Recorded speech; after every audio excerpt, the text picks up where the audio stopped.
Organisation for rights of human Ofro के 250 से ज़्यादा वर्कर्स को पेंशन नहीं मिली। घनश्याम हेडफ ओफ्रा के सेक्रेटरी ने सारा अधिकार से बात करते समय बताया कि किस तरह से सरकार को लगातार लेटर्स, निवेदन, रिक्वेस्ट करने के बावजूद भी अब तक 250 से ज़्यादा लोगों की पेंशन नहीं मिली और ना ही उनके परिवारों को कोई मुआवजा मिला है। Naresh Thapre, legal adviser, organisation of rights of human Ofra ने बताया कि महाराष्ट्र में 1,500 से ज़्यादा ऐसे कर्मचारी हैं जिन्हें पेंशन नहीं मिली। एक कर्मचारी की पेंशन लगभग 35,000 रुपये है और पिछले 22 महीनों का हिसाब लगाए तो ये आंकड़ा 1,25,00,000 से 1,35,00,000 तक पहुंचता है। उन्होंने सवाल उठाया कि सरकार आखिरकार पेंशन क्यों नहीं देती।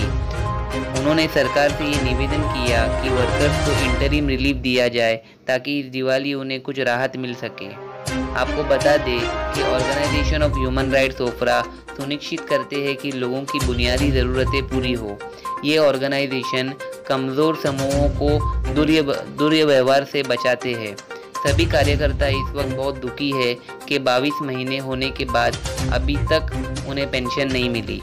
घनश्याम हेडफ जी और नरेश थापरे जी ने सरकार से निवेदन किया है कि तत्काल रूप से वर्कर्स को उनकी पेंशन मिलनी ही चाहिए। देश और दुनिया की तमाम खबरों के लिए देखते रहिए सहारा अधिकार। हेलो फ्रेंड्स, वेलकम टू सहारा अधिकार न्यूज़ चैनल। इस समय हम मुंबई के बहुत ही फेमस मराठी पत्रकार संघ के कंपाउंड में उपस्थित हैं, जहां पर हमारे साथ organisation for rights of human के काफ़ी सारे कार्यकर्ता और जो वहाँ पर वर्क करते हैं वो यहाँ पर उपस्थित है। हमें इनके थ्रू पता चला है कि 250 से ज़्यादा लोगों को पिछले 21 महीनों से उनकी सैलरी नहीं मिली, जबकि देखा जा रहा है कि कोविड-19 में जनता परेशान है, मिडिल क्लास के पास एम्प्लॉयमेंट अपॉर्चुनिटीज़ नहीं है। वैसे स्थिति में इनके 250 से ज़्यादा लोगों को सैलरी नहीं मिली। ये मुद्दा क्या है, हम उनसे जानने की कोशिश करेंगे। तो वेलकम टू सहारा अधिकार न्यूज़ चैनल। जैसे कि आपके सहयोगी ने अभी बताया कि इतने सारे लोगों को 21 महीनों से सैलरी नहीं मिली है, तो इसका क्या कारण है? आपका नेक्स्ट स्टेप क्या होगा? कितने लोगों को सैलरी नहीं मिली और उनका डेजिग्नेशन क्या था इस संस्था में? मी राईट्स ऑफ ह्यूमनचं ठाणे जिल्ह्याचं सचिव घनश्याम हेडफ बोलते। आज आमच्या उपोषणाला जवळजवळ 1 महिना म्हणजे 30 दिवस पूर्ण संपलेलं आहे। त्या 30 दिवसामध्ये आम्ही शासनाला निवेदन दिलेलं आहे। त्या निवेदनाचं अनुसरून त्यांनी आम्हाला 2 वेळा पाचारण केलेलं आहे। तरी पण जो सेवानिवृत्त कर्मचाऱ्यांचा जो प्रश्न आहे तो अजूनही मार्गी लागलेला नाही आहे। आता दिवाळी येत आहे, 21 महिने जवळजवळ आज 22 महिने होत आहे, त्यांना पेन्शन नाही मिळालं, ग्रॅज्युटी मिळाली नाही, कुठलेच लाभ त्यांना मिळालेले नाही आहे। तर मला म्हणायचं आहे की ह्या सेवानिवृत्त कर्मचाऱ्यांनी दिवाळी साजरी करायची नाही का? दिवाळी का म्हणून करायची नाही? त्यांनी इतके वर्ष शासनाची सेवा केलेली आहे। शासनाची सेवा केल्यानंतर त्यांना अशा परिस्थितीत आज त्यांचं हे आयुष्य पुढे जगणार हे किती दुर्दैवाची गोष्ट आहे। शासन आज लोकप्रतिनिधींना सुद्धा गव्हर्नमेंट 5 वर्ष राहिलं तर त्यांना लाईफ लॉंग पेन्शन देते आणि आज आमचे कर्मचारी इथे 35 वर्ष 21 वर्ष म्हणजे कार्यरत करून सुद्धा त्यांना आज पेन्शन लागू होत नाही आहे। हे शासनाचं लक्षात येत नाही का? आज कर्मचारी त्यांचं दुर्दैव असं आहे की आज त्यांना मेडिसिनला पैसा नाही आहे। बिचारे कर्मचारी आज दारोदारी भीक मागतायत, अशी परिस्थिती झालेली आहे। त्यांच्या डोळ्यात पाणी आहे, हे डोळ्यात पाणी शासनाचं काहीच लक्ष नाही आहे। आज त्यांनी इतके कामं केलेले आहेत, त्यांनी फुकट कामं केले नाही ना। आज 21 वर्ष त्यांनी राबलं आहे, गव्हर्नमेंटला त्यांनी त्यांचे श्रम दिलेले आहे, तर आज त्यांनी का म्हणून अशा परिस्थितीत त्यांनी हालाकीचे जीवन जगावं? आज लोकप्रतिनिधींना हे कळत नाही। आज आम्ही लोकप्रतिनिधींना सुद्धा आम्ही निवेदन दिलेलं आहे, तरी पण त्यांना इकडे लक्ष द्यायला सुद्धा वेळ नाही आहे। हे किती दुर्दैवाची गोष्ट आहे, मला एवढं म्हणायचं आहे। सर, इतनी गंभीर परिस्थिति होने के बावजूद आपकी मुलाकात मुख्यमंत्री जी से हुई है क्या? मैडम, इसके लिए हमने बहुत ही ट्राई किए, लेकिन सीएम साहब से अभी तक उनकी मुलाकात, हमारी मीटिंग हो नहीं रही है। और इसके पहले हमने जो निवेदन दिया उसमें से अभी तक उनके तरफ से हमें कोई अप्रोच नहीं हुआ है मीटिंग के बारे में। सर, आपके जो लोगों की पेंशन रुकी है, क्या उसमें मोस्टली सीनियर सिटीजन है और टोटल कितना सैलरी आना चाहिए, अमाउंट कितना है टोटल? सर, वो सैलरी का मैटर इशू नहीं है। हमारा जो गवर्नमेंट है उन्होंने अभी जो इसके वजह से जो उनको पेंशन रुका गया है, वो पेंशन एक्चुअली जो उनका जो कहना है। सर टोटल कुल लोगों की कितनी पेंशन रुकी हुई है? अभी हमारे तरफ से 250 या 300 लोग करीब करीब है, उसमें से कोई उनका एक्सपायर्ड भी हुआ है, तो उनको अभी तक उनको फैमिली को कोई मुआवजा नहीं मिला? नहीं मुआवजा मिला, कुछ भी मुआवजा नहीं मिला। तो आप टोटल लोगों की पेंशन का अगर अमाउंट हम कैलकुलेट करेंगे तो टोटल कितनी आनी चाहिए? मैं नरेश खापरे बात कर रहा हूँ, अप्रो महाराष्ट्र का मैं मार्गदर्शक, अप्रो ठाणे का मैं मार्गदर्शक हूँ। जिस प्रकार से पेंशन धारकों को जो फंड नहीं मिला है पिछले 22 महीने से, उसका अगर 1,500 कर्मचारी ऐसे हैं पूरे महाराष्ट्र में जो जिनको पेंशन मिलनी चाहिए मगर मिल नहीं रही है, तो आप 1,500 लोगों का पेंशन एवरेज अगर पेंशन हम पकड़ते हैं तो मिनिमम 50 से लेके 25 तक उनको पेंशन जाता है। हम लोग बीच का आंकड़ा कैलकुलेट करते हैं, अगर बीच का आंकड़ा मिनिमम कैलकुलेट भी अगर करते हैं तब भी 35,000 तो फिक्स बनता ही है एक सज्जन का, एक कर्मचारी का जो कि सेवानिवृत्त है। उसके हिसाब से अगर आप 22 महीने का कैलकुलेट करेंगे तो 135 करोड़ और 125 करोड़ के बीच में ये फिगर जा रहा है पिछले 2 साल का। तो सरकार जो फंड अपने पास रखा है उस पर भी अगर ब्याज चढ़ा दे तो क्या ब्याज के साथ पैसा उनको वापस मिलने वाला है? सरकार ब्याज देने वाली है क्या उनको? हमारे पेंशन धारकों को सरकार ब्याज देने वाली है? नहीं देने वाली है। तो कम से कम भैया एक इंटरिम रिलीफ दे के इनकी तो दिवाली अच्छी होने दीजिए, इनके घर में दिया जलने दीजिए।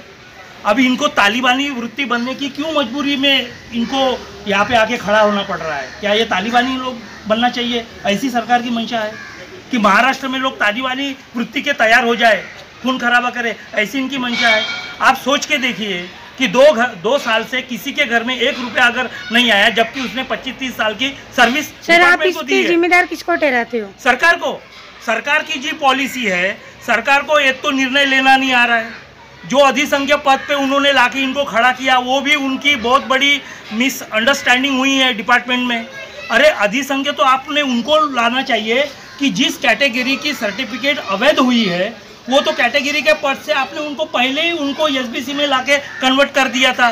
तो ये तो वो ओरिजिनल पोस्ट के तो अभी अधिकारी इनके पास नहीं है, क्योंकि आपने इनको तो एसबीसी में लाके इनको संरक्षण दे दिया था, इनको सर्विस का प्रोटेक्शन दे दिया था। तो प्रोटेक्शन देने के बाद में फिर आपने अधिसंख्य पद पे लाके खड़ा कर दिया। अधिसंख्य पद पे इनको तब लाना चाहिए था अगर इन सज्जनों ने, इन नौकरी पेशा वालों ने, इन सेवानिवृत्त कर्मचारियों ने अगर अपना ओरिजिनल पोस्ट एसटी का जो जिसको अनुसूचित जमाती बोलते हैं, अगर ये वहाँ पे रहते तो इनको अधिसंख्य पद पे लाना चाहिए। सरकार को ये सादी बात समझ में नहीं आ रही है और सरकार इसमें जिम्मेदार नहीं है। उनके अंतर्गत जो काम करने वाले सचिव वर्ग के पूरा का पूरा तामझाम और ताफा जो मिनिस्ट्री आप बोलेंगे उनको भी समझ में नहीं आ रहा है। सर 22 महीने से इतनी गंभीर हालत में आप लोग जी रहे हैं, जिसमें कुछ कोरोना काल में आपके जो साथी थे वो भी गुजर चुके हैं, लेकिन आप लोग अपनी लड़ाई में डटे हो ताकि सबको उनका हक मिलना चाहिए। तो आप इस हालत में अभी तक न्यायालय का दरवाज़ा खटखटाए हो क्या? आगे आपका क्या स्टेप रहेगा कि इन लोगों को किस तरह का मुआवजा और किस तरह मिलना चाहिए, उसकी मांग आप लोग किस तरह करोगे? सबसे पहले मैं ये बता दूँ कि न्यायालय जाने के लिए हमारे पास कोई साधन नहीं है और हम न्यायालय क्यों जाए, क्योंकि सरकार ने ये एक मास ऑर्डर दिया है, सार्वजनिक ऑर्डर दिया है। अधिसंख्य क्या एक को पकड़ के नहीं रखा है, एकदम पूरा मास, पूरा एक जनरल ऑर्डर निकाला है इनको अधिसंख्य पे लाके। अभी उसके लिए हमको सामान्य प्रशासन से हमारे वरिष्ठ पदाधिकारियों ने अभी रिसेंटली 26 तारीख को एक बहुत बड़ी चर्चा हुई है, लेकिन उस चर्चे का जो फलस्वरूप हमें मिलना चाहिए, अफरों को मिलना चाहिए, वो केवल उनका एक्सटेंशन बढ़ा के दिया है। जो 11 महीने का पीरियड है फिर से बढ़ा के दिया है। अरे 11 महीने की तो ये भीख है ना भाई साहब, हम तो हमारा मूलभूत अधिकार मांग रहे हैं। आप मूलभूत अधिकार के ऊपर कोई चर्चा नहीं कर रहे, वो विषय को समझ भी नहीं पा रहे हैं। दूसरी बात जो आप बोल रहे हैं कि आगे क्या करेंगे, आगे तो ये हमारा जो उच्च स्तरीय कमेटी है अभी 7-8 तारीख को नागपुर में इसके लिए राज्य कार्य की मीटिंग होने जा रही है। मैं वहाँ पे जो मीटिंग में जो डिस्कशन होगा उसका तो आज मैं अभी आपको कुछ भी नहीं बता पाऊँगा, क्योंकि वो मेरे एम्बिट में, मेरे पावर में नहीं है। Thank you very much sir. हो गए आज आप लोग यहाँ पे आए हुए हैं अपनी समस्या लेके, क्या कहना चाहोगे? मैं अर्जुन मिस्त्री, उपाध्यक्ष अप्रो। मैं ये टाइम पे यही कहना चाहता हूँ कि पिछले 21-22 महीनों से जो हमारे निवृत्त कर्मचारी रिटायर्ड लोग हैं, तो उनके घर में कुछ पैसा ही नहीं आ रहा है, क्योंकि उनका पेंशन नहीं मिल रहा है। पेंशन नहीं है तो टेंशन है, और ये टेंशन में ये लोग जी रहे हैं। सामने अभी 2 दिन पे दिवाली आई है। दिवाली के टाइम पे हर घर में जल्लोश रहेगा, लेकिन इनके घर में अंधेरा रहेगा।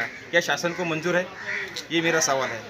अगर शासन को ये मंजूर है तो उन्होंने खुला तरह बोलना चाहिए, हाँ आप सड़ो, आप मरो, लेकिन शासन वो भी बोलने नहीं रही है और जिन्हें भी देने रही है। ये बात गलत है, यही मैं कहना चाहता हूँ। सर, जैसे आपके सहयोगी ने बताया कि organisation for rights of human के काफ़ी सारे कार्यकर्ता है, आप इन शॉर्ट में हमारे दर्शकों को बताइए कि आपकी संस्था कितने लोगों का काम कर रही है और समाज में किस तरीके से किस लेवल पर काम कर रहे हैं, और ये पेंशन जो 21-22 लोगों का है वो मिलना कितना इम्पोर्टेंट है?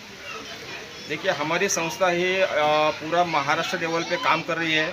पूरे महाराष्ट्र में करीबन 15,000 तक कर्मचारी है, और यह 15,000 तक कर्मचारियों में से अभी भी मेरे दोस्त ने बोला था कुछ 250 लोग इसमें रिटायर्ड हो गए हैं।